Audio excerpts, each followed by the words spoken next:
This one confused me the first time I played it because I thought it seemed kind of impossible and unfair to survive the AI's attacks for 60 seconds and not be able to defend yourself. But then I realized I could just dash backwards the whole time. This is a perfectly valid strategy, and I don't know how they intended you to do it, but this is the only way that I've come up with, and it's also the second thing I tried. So, I'm not quite sure what the point of this mission is. It's kinda cute, though.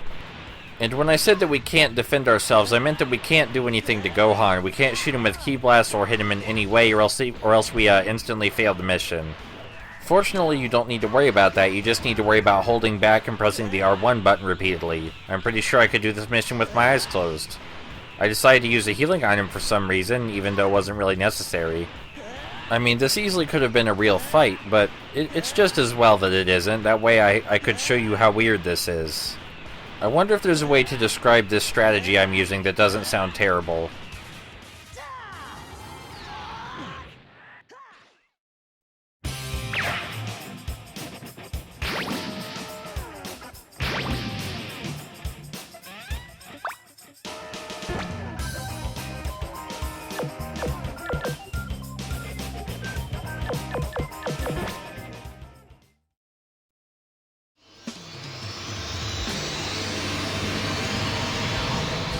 Okay, let's get started.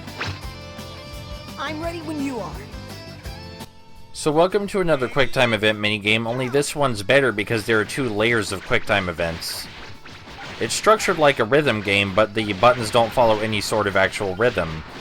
I would actually really enjoy it if they could make the buttons match the rhythm of the song, but that's not really the point.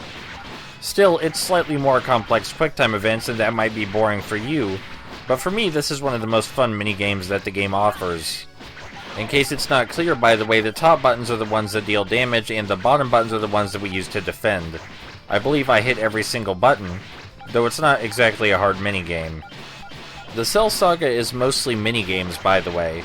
Because of this, it is very short, and there's only one real fight in it, but this doesn't bother me at all. If anything, I consider it a bit of a breather from the tougher fights.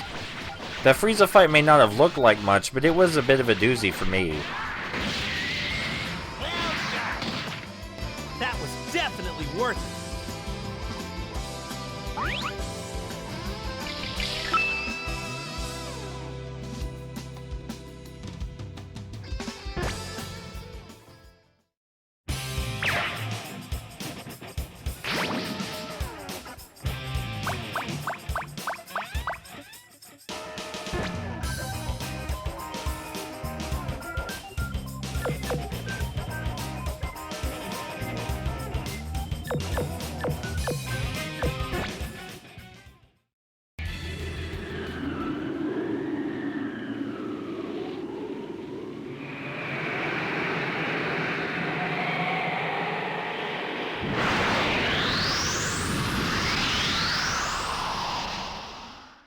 Time to collect the Dragon Balls!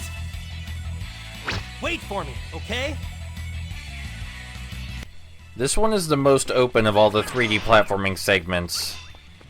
The objectives instead of gates are these weird red ribbon machines, and you might wonder what the hell these even are. Well, the mission description said to watch out for imitation Dragon Balls, and these clearly aren't imitation Dragon Balls. They don't look anything fucking like one. So I'm thinking that what the dialogue meant to say, or rather what the text meant to say, is that these are giving off a signal similar to the Dragon Balls, and that's why you pick them up on the radar. I feel this theory is somewhat supported by the fact that you can't see the real Dragon Ball on the Dragon Radar until all these machines are gone. That was still just a really weird way to word that. And in case you're wondering what this has to do with the Cell Saga aside from the red ribbon marks on the machines, it has nothing to do with the Cell Saga. The entire reason this minigame is here is so that way you have an easy way to collect the Dragon Balls, because you can just keep replaying it over and over until you have all 7. Unfortunately, the Dragon Balls don't do anything interesting, and summoning Shenron doesn't look interesting.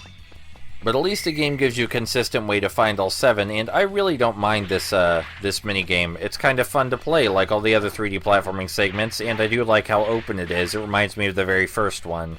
It is very odd that they just dropped it smack dab in the middle of the game, right in the Cell Saga. You might have figured they may not want to let players have access to something like this until near the end of the game, but it's not like the Dragon Balls play a huge role in the gameplay. You can't just switch the fights to be easier, and if you want them to be easier, you can change the difficulty. We are playing on normal, and we always will be, but there's a very easy mode if the game is just that hard for you. And I don't mean to be condescending, because from what I understand, this game does have a rather absurdly difficult, difficulty curve. It seems very hard for people to get into, and the way all the mechanics interact seems like it could get kind of confusing. This is just based on things I've read some places in my own experience, though. But hey, even if you really don't like the game, at least you can just keep starting it up to listen to that awesome intro music.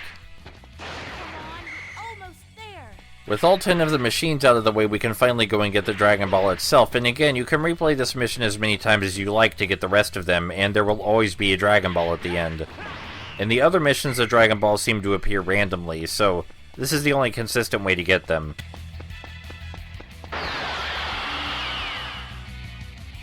I did it!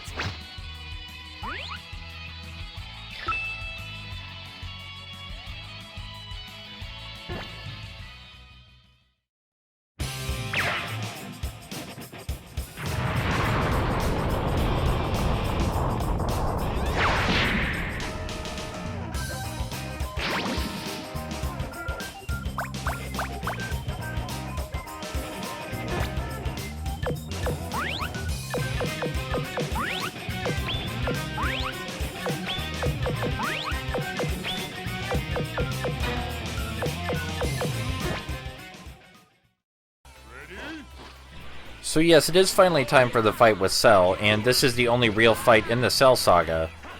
Cell uses his aura burning a lot in the beginning here, and much to my surprise, he even uses it after we turn on our own aura burning and his wears off.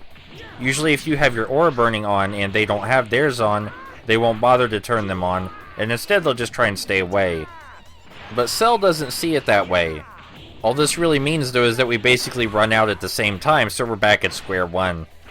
It's probably better for Cell to be back at square one than to be on the losing side though, and in case you didn't notice, again, yeah, Cell does have another health bar that we don't have. We're evenly matched pretty much so far, but instead of going with aura burning, I'm just going to go back to using my normal strategy of smacking him over the head. But no matter what we do early in the fight, we mostly seem to end up in the same position as one another, with relatively the same amount of ki and relatively the same amount of stamina left before we get stunned. The only problem being that he has more health than we do, so he's definitely in the lead, but if we can stun him first, we can fix that. Immediately after I blast him, we both use aura burning at the same time, but I apparently forgot that I was about to be stunned, which knocks me right out of the aura burning. Yeah, right as soon as I get in it. Which is unfortunate because he's still inside his, and he's going to get a lot of free shots. Including smacking me in the side of the face with a Kamehameha, which, you know, that's not good. That deals a lot more damage when he does it than when we do it. I mean, it may not seem like such a bad thing to be evenly matched, but obviously it is in this case. That's also why we have an item shop, though, so that way we can just, you know, heal ourselves using some ramen in the middle of a fight.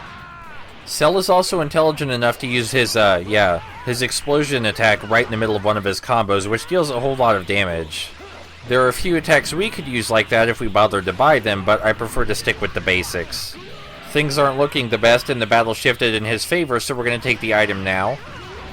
And we can already see the yellow and orange on his health bar, so I think we've got this, unless something really bad happens. I think we've gotten lucky and nailed him a whole ton with the Kamehameha in this fight. Usually he doesn't stand still long enough for us to hit him so many times with that. We're one tiny punch away from being stunned, so he's definitely going to get at least one more hit in.